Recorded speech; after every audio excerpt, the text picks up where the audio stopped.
Video کو like کر کے آگے شیئر ضرور کر دینا۔ اور جب کوئی اللہ کے لیے جھکتا ہے تو کئی رسی اٹھا کے اس کا مرتبہ بلند کر، وہ بھی دو فرشتے ہیں۔ اس کا مطلب اکڑو گے تو اکھڑو گے۔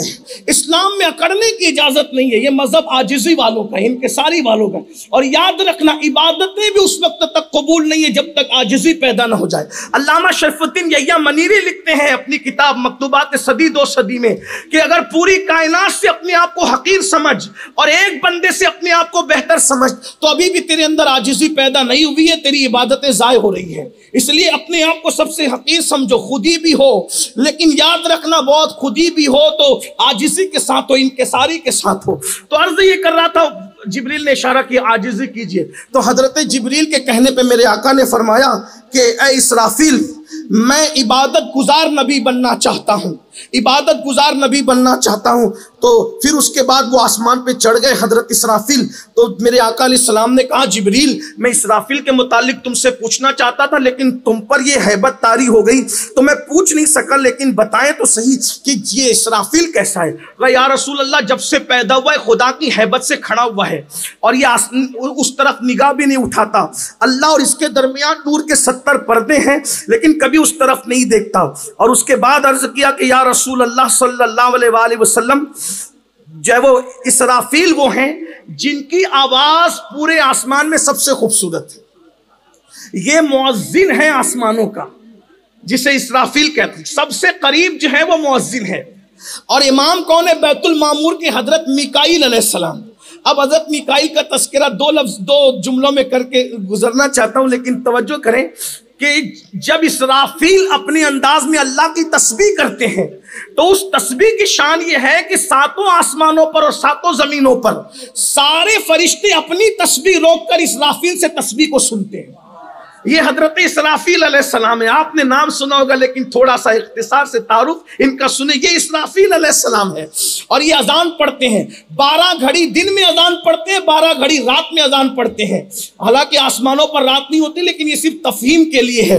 اور پھر حضرت میکائیل علیہ السلام بیت المعمور میں امامت کرتے ہیں اور وہ نماز پڑھاتے ہیں۔ یہ حضرت اسرافیل علیہ السلام کا ذکر تھا۔ میکائیل کو میکائیل اس لیے کہتے ہیں کہ یہ جو میکائیل ہے ان کا نام جو ہے حضرت میکائیل علیہ السلام، ان کو کثرت پر کی وجہ سے میکائیل کہتے ہیں۔ سرکار نے فرمایا کہ آسمان میں دو لوگ ہیں، دو لوگ، ایک سختی کرتا ہے ایک نرمی کرتا ہے۔ نبیوں میں دو لوگ ہیں، ایک سختی کرتا ہے ایک نرمی کرتا ہے، اور میرے یاروں میں بھی دو لوگ ہیں، ایک سختی کرتا ہے ایک نرمی کرتا ہے۔ عرض کی یا رسول اللہ وہ کون ہے؟ کہا کہ جبریل جو ہے وہ نرمی کرتے ہیں، میکائیل سختی کرتا ہے۔ یہ فرشتوں کے سخت اور نرم ہے۔ نبیوں میں ایک نرمی کرتا ہے ایک سختی کرتا ہے، وہ ابراہیم ہے جو نرمی کرتے ہیں، وہ نوح ہے جو سختی کرتے ہیں۔ اور میرے یاروں میں دو یار ہیں جو ایک نرمی کرتا ہے ایک سختی کرتا ہے۔ ایک وہ ہے جو نرمی کرتا ہے، افضل البشر بعد الانبیاء بالتحقیق، سیدنا ابو بکر صدیق رضی اللہ تبارک و تعالیٰ عنہ، یہ نرمی کرتا ہے۔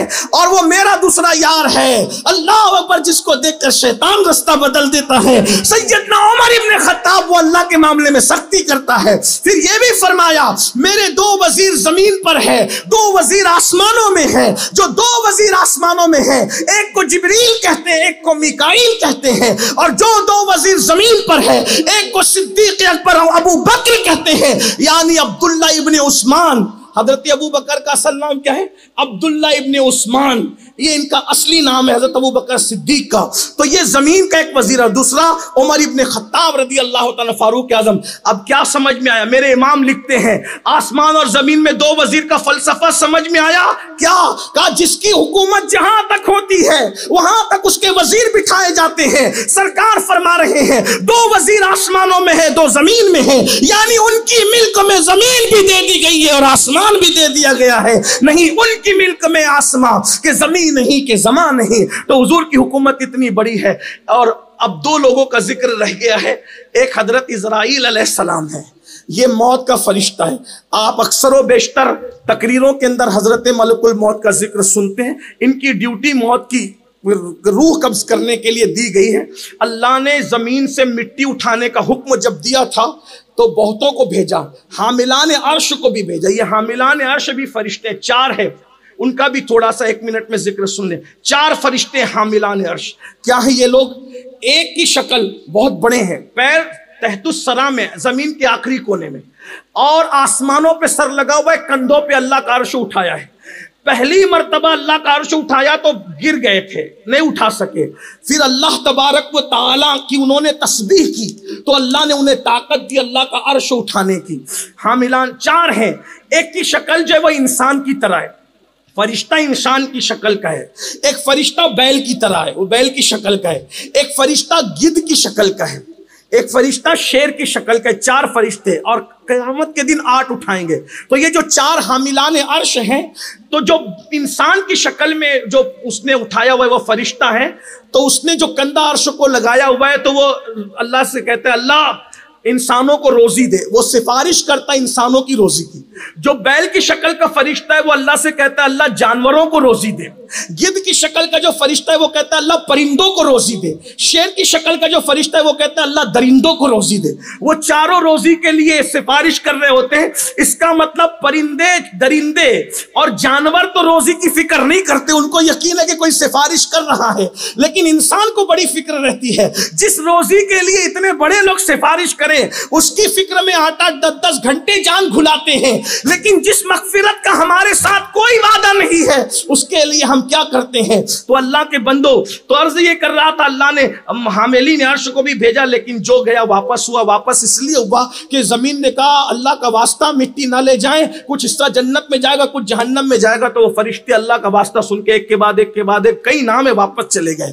حضرت ملک الموت جب آئے اسرائیل علیہ السلام تو ان سے بھی مٹی نے، زمین نے کہا کہ آپ نہ لے جائیں، کچھ حصہ جنت میں جائے گا کچھ جہنم میں جائے گا۔ فرمایا میں اللہ کا حکم ہے میں عمل کروں گا۔